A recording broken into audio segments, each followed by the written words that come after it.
اسرائیل نے کچھ دن پہلے قطر میں حماس رہنماؤں پر فضائی حملے کیے۔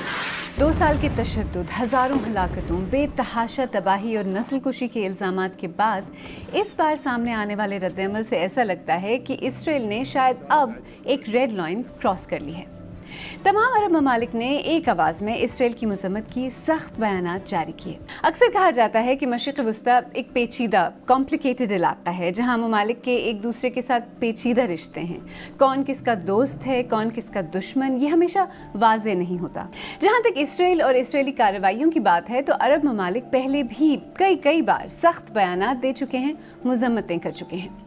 تو کیا قطر پر ہونے والے حملے نے فائنلی عرب ممالک کو اس حد تک متحد اور متاثر کر دیا ہے کہ بات سخت بیانات اور مذمت سے آگے جا سکے؟ اس پروگرام کے لیے ہماری تحقیق سے امریکہ اور خلیجی اور دیگر عرب ممالک کے درمیان، ان ممالک اور اسرائیل کے درمیان خاص طور پر 2020 میں سائن ہونے والے ایبراہم اکارڈز کے بعد سفارتی، اقتصادی اور دفاعی تعلقات کی کچھ ایسی تفصیلات سامنے آئی ہیں جن سے اور کچھ نہیں تو یہ بات کسی حد تک سمجھ میں آ جاتی ہے کہ اب تک عرب ممالک کا اسرائیل کے خلاف رد عمل صرف بیانات اور مذمت تک ہی محدود کیوں رہا ہے۔ آج پروگرام میں انہی تعلقات کو سمجھنے کی کوشش کریں گے اور یہ بھی دیکھیں گے کہ کیا اب واقعی کوئی ایسی ریڈ لائن کراس ہو گئی ہے جس کی وجہ سے عرب ممالک اسرائیل کو بیانات اور الفاظ سے آگے ایک متحد رسپانس دے پائیں گے۔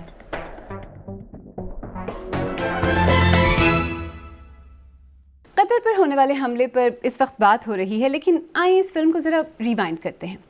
غزہ پر جاری بمباری اور حملوں کے ساتھ ساتھ اسرائیل پچھلے 2 سال میں فلسطینی علاقوں سمیت 6 عرب ممالک پر حملے کر چکا ہے۔ لبنان میں حزب اللہ کے خلاف پیجر اٹیکس شاید آپ کو یاد ہوں، پھر اس کے بعد بمباری۔ یمن کا دارالحکومت صنعا بھی کئی بار اسرائیلی حملوں کا نشانہ بن چکا ہے۔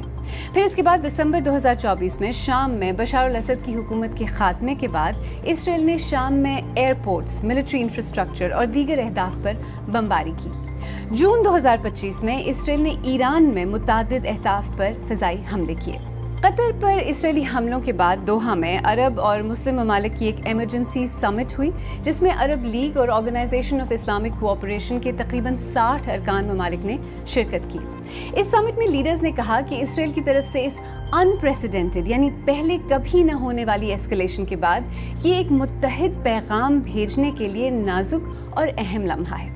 انفیکٹ اس بار تو امریکہ تک نے قطر میں ہونے والے اسرائیلی حملے کی مذمت کی۔ Unilateral bombing inside Qatar, a sovereign nation working very hard and bravely taking risks alongside the United States to broker peace, does not advance Israel's or America's goals. اس کے باوجود اسرائیل کے موقف اور لہجے پر کوئی خاص فرق پڑتا نظر نہیں آ رہا۔ دیکھیں، یہ پہلا موقع نہیں ہے جب اسرائیل کی طرف سے کارروائیوں کے بعد عرب اور مسلم ممالک نے سخت بیانات دیے۔ انفیکٹ اس کی ایک پوری تاریخ ہے۔ اسی سال اگست میں عرب لیگ اور دیگر مسلم ممالک نے ایک مشترکہ بیان میں اسرائیلی وزیر اعظم بنیامن نیتن یاہو کے گریٹر اسرائیل منصوبے کی مذمت کی اور کہا کہ یہ بین الاقوامی قوانین اور مستحکم بین الاقوامی تعلقات کی واضح اور خطرناک خلاف ورزی ہے۔ اس سے پہلے اسرائیل کی طرف سے ایران پر ہونے والے حملوں کے بعد بھی عرب اور مسلم ممالک نے اس پر شدید تشویش کا اظہار کیا تھا اور اسرائیل کی مذمت کی تھی۔ لبنان پر اسرائیلی حملوں پر بھی گلف کوآپریشن کونسل نے اس کی مذمت کی تھی اور شدید اثرات کے بارے میں خبردار کیا تھا۔ کہنے کا مطلب یہ ہے کہ مذمت، سخت بیانات، عرب اور مسلم رسپانس بظاہر ہمیشہ بس یہیں تک آ کر رک جاتا ہے۔ عرب ممالک کے اس رد عمل یا مؤثر رد عمل کی کمی کے بارے میں تفصیل سے بات کریں گے، لیکن ایک سوال ذہن میں یہ بھی آتا ہے کہ اسرائیل کا گیم پلان آخر ہے کیا؟ وہاں اس وقت کیا سوچ ہے؟ اس طرح قطر پر حملہ کرنا، ممکنہ طور پر تمام عرب ممالک کو اپنے خلاف کر دینا، امریکہ تک سے سخت الفاظ سننا، اس کے پیچھے مقصد کیا ہے؟ میں نے یہی سوال یروشلم میں مقیم صحافی ہریندر مشرا سے پوچھا۔ جس روز یہ حملہ ہوا قطر پر، اس دن یہاں پر حکومت کے اوپر کافی دباؤ تھا، اور خاص کر کے دائیں بازو کی جو تنظیمیں ہیں اور اس کے جو سپورٹرز ہیں ان کی اور سے کافی دباؤ جو ہے وہ دیکھا جا رہا تھا، کیونکہ اس کے ٹھیک ایک دن پہلے یہاں پر جو حملہ ہوا اس میں 6 اسرائیلی جو ہے وہ ہلاک ہو گئے، اور اس کے بعد بار بار یہ مانگ ہونے لگی کہ اسرائیلی جو سرکار ہے اور فوج جو ہے جو کارروائی چل رہی ہے غزہ میں، اس میں نرمی برت رہی ہے، اس میں اور سختی آنی چاہیے، اس طرح کی مانگیں ہونے لگی۔ اور یہاں پر 2 سالوں کے دوران، یہ جنگ کے دوران یہ دیکھا گیا ہے کہ نیتن جو ہے ان کی مقبولیت گھٹتی بڑھتی رہتی ہے، اور پھر سے ایسا نظر آ رہا تھا کہ ان کی مقبولیت جو ہے وہ گرتی ہوئی نظر آ رہی تھی، اور ایسے میں ان کے اوپر مزید دباؤ تھا کہ وہ کسی طرح کی کوئی بڑی کارروائی کریں. تو انہیں ایسا لگا کہ اگر اس طرح کی کوئی کارروائی ہوتی ہے، کیونکہ یہ بھی مانا جا رہا تھا کہ حماس کی جو قیادت ہے اور جس کی طرف سے یہ سارے فیصلے لیے جا رہے ہیں، یحییٰ سنوار کی ہلاکت کے بعد یہ سارے فیصلے جو ہیں وہ دوحہ سے لیے جا رہے ہیں. یحییٰ سنوار کی ہلاکت کے بعد خلیل القیا جو ہیں وہ سارے جو ہیں فیصلے ان کی طرف سے لیے جا رہے ہیں، اور ایسے میں جو قیادت جو ہے قطر میں، اس کے اوپر اگر کوئی بڑی کارروائی ہوتی ہے تو نہ صرف ان کی مقبولیت یہاں پر اپنے سپورٹرز میں پھر سے واپس بڑھے گی، بلکہ ان کا یہ ماننا تھا کہ جو نیتن کی جو حکومت ہے اور ان کے جو دائیں بازو کی جو تنظیمیں ان کا ساتھ دے رہی ہیں مخلوط حکومت میں، وہ بھی پھر سے ان کے ساتھ پوری طرح سے کھڑی رہیں گی. اور کیا اسرائیل کو اب بھی یہ اطمینان ہے کہ امریکہ اب بھی اس کے پیچھے ویسے ہی کھڑا ہے جیسے وہ 2 سال سے کھڑا ہے پچھلے، یا اس سے پہلے بھی کھڑا رہا ہے؟ یہاں پر میڈیا پہ جس طرح کی چرچا جو ہے لگاتار ہو رہی ہے، اس میں صاف طور پہ یہ کہا جا رہا ہے کہ اسرائیل میں کچھ ایسا ہوا ہے. شروعاتی دور میں ٹرمپ جو ہے وہ کافی ناراض نظر آ رہے تھے، اسرائیل سے ناراض نہیں بلکہ یہاں پر وزیر اعظم بنیامین نیتن سے کافی ناراض نظر آ رہے تھے، لیکن اب وہ چیز جو ہے وہ بدل گئی ہے. اب کچھ ایسا دیکھا جا رہا ہے کہ اسرائیل جو بھی چاہ رہا ہے وہ امریکہ اسے دینے کے لیے تیار ہے، اور کئی سارے جو یہاں پر فیصلے ہوئے ہیں، وہ چاہے وہ قطر کا بھی جو حملہ ہے اس کو بھی لے کر کے اب تو اس طرح کی رپورٹ یہاں پر آ رہی ہیں، رپورٹ شائع ہوئی ہیں، یہاں پر اس طرح کی بات کھل کر کے کی جا رہی ہے کہ امریکہ کو جو ہے اطلاع کیا گیا تھا اسرائیل کی طرف سے، اور اس کے بعد ہی یہ حملہ ہوا. اس کا مطلب یہ صاف ہے کہ امریکہ نے بھی جو ہے اسرائیل کو روکنے کی پوری کوشش نہیں کی، تبھی جا کر کے حملہ ہوا، کیونکہ اس امریکہ کے کنسنٹ کے بغیر اتنا بڑا حملہ اسرائیل نہیں کر سکتا. عرب ممالک اسرائیل کی مذمت تو کرتے ہیں، لیکن اس کے خلاف کوئی مؤثر کارروائی کیوں نہیں کرتے، چاہے وہ سفارتی ہو، اقتصادی ہو یا دفاعی؟ بات دراصل یہ ہے کہ عرب ممالک کے امریکہ کے ساتھ قریبی اور دیرینہ تعلقات تو ہیں ہی، پچھلے کچھ عرصے میں ایبراہم اکارڈز کے بعد اسرائیل کے ساتھ بھی تعلقات ڈیولپ ہو چکے ہیں. تو یہ ایبراہم اکارڈز ہیں کیا؟ 15 ستمبر 2020 کو وائٹ ہاؤس میں امریکی صدر ڈونلڈ ٹرمپ کی ثالثی کے نتیجے میں متحدہ عرب امارات اور بحرین نے اسرائیل کے ساتھ ایبراہم اکارڈز نامی معاہدے پر دستخط کیے. اس کے بعد سوڈان اور موراکو نے بھی اس معاہدے کو جوائن کیا. ایبراہم اکارڈز کا مقصد مشرق وسطیٰ کے دیگر ممالک اور اسرائیل کے درمیان سفارتی اور تجارتی تعلقات کو نارملائز کرنا ہے. جہاں تک سعودی عرب کا تعلق ہے تو اس نے اب تک کبھی اسرائیل کے ساتھ سفارتی تعلقات اسٹیبلش نہیں کیے. ماہرین کہتے ہیں کہ 7 اکتوبر 2023 کے حملوں سے پہلے سعودی عرب اسرائیل کے ساتھ سفارتی تعلقات اسٹیبلش کرنے کے بہت قریب تھا. خیر، یہاں یہ بات یاد رکھنا بھی ضروری ہے کہ سعودی عرب اپنے دفاع کے لیے کافی بڑی حد تک امریکہ پر انحصار کرتا ہے. اسرائیل کے ایران پر حملے کی سعودی عرب نے مذمت تو کی اور ایران کو برادر ملک بھی کہا، لیکن ایران اور سعودی عرب کے لانگ سٹینڈنگ تنازعات بھی رہے ہیں. جب اسرائیل کے ساتھ سفارتی اور تجارتی تعلقات بنانے کی نارملائزیشن کی بات ہوتی ہے تو اس کا مطلب کیا ہے؟ اس کی ایک مثال ایبراہم اکارڈز کے بعد ابو ظہبی میں بیسڈ ایک اسرائیلی انویسٹمنٹ فنڈ کا قیام ہے جس کا نام سائنیپٹک ہے. 2022 میں اس کے چیئرمین موشے یالون نے بی بی سی کو بتایا تھا کہ اسرائیل اور یو اے ای نے سیکیورٹی کے بارے میں تعاون کرنے کے راستے ڈیولپ کر لیے ہیں. ان کے مطابق خلیجی ممالک کے رہنماؤں کو یہ احساس ہو گیا ہے کہ انہیں تیل کے علاوہ اور بھی بہت سی چیزیں درکار ہیں، جیسے کہ زراعت اور پانی کے ذرائع استعمال کرنے کے لیے ٹیکنالوجی، جو کہ اسرائیل کے پاس ہے. ان کے الفاظ میں ہمارے کئی مشترکہ مفادات ہیں. انٹرسٹنگ بات یہ ہے کہ موشے یالون 2013 سے 2016 تک اسرائیل کے وزیر دفاع تھے. اس کی امپلیکیشن یہ بھی ہے کہ ایبراہم اکارڈ سائن ہونے کے بعد اسرائیل نے مبینہ طور پر عام سیلز یعنی ہتھیاروں کی سیل کے ریکارڈ توڑ دیے. اسرائیلی محکمہ دفاع کے مطابق 2021 میں اسرائیل نے $11.3 بلین کے ہتھیار بیچے. ان میں سے 7% متحدہ عرب امارات اور بحرین نے خریدے، یعنی $791 ملین کے ہتھیار. یہ تو 1921 کی بات تھی، لیکن اس سال جنوری میں تھرڈ آئی نامی اسرائیلی ملٹری سپلائر نے کہا کہ اس نے $10 ملین میں اپنی کمپنی میں 30% سٹیک متحدہ عرب امارات کی اسٹیٹ اونڈ دفاعی گروپ